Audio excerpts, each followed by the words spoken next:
sutra priključiti u našu online učionicu. Dakle, na web stranici ili na poveznici koju sam vam ostavila u Messenger grupi, kliknite i poveznica bi vas trebala odvesti na Adobe Connect, Carnetovu web stranicu, odnosno sučelje za ovakve načine online druženja. Navela sam na web stranici da odaberete ovu prijavu kao gost, pa tu kliknite prijavite se kao gost i odaberete svoje korisničko ime, upišite svoje ime ili ime učenika. Ja ću odabrati svoje ime i kliknete prijavu.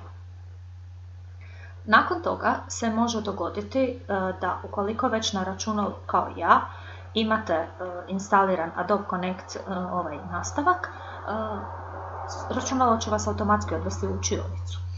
I u učionica izgleda ovako.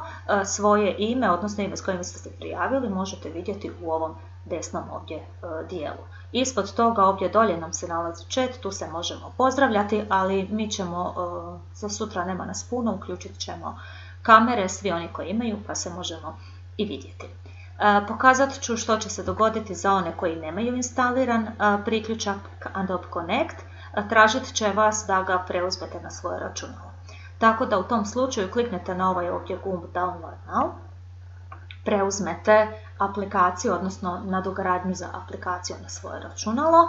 Ja sad već imam preuzeto, evo već ovo drugi puta preuzimam, ali dakle, nakon što vas to pita, spremite, ali mislim da ovaj dio već svi nekako i znamo odraditi. Dakle, nakon što se aplikacija preuzme na računalo, trebate ju otvoriti, kliknuti Yes ili Run dok ne dođete do kraja. Na kraju će vas pitati ovaj dio Join the meeting, znači priključi se sastanku i kliknut ćete samo ovaj Launch Adobe Connect.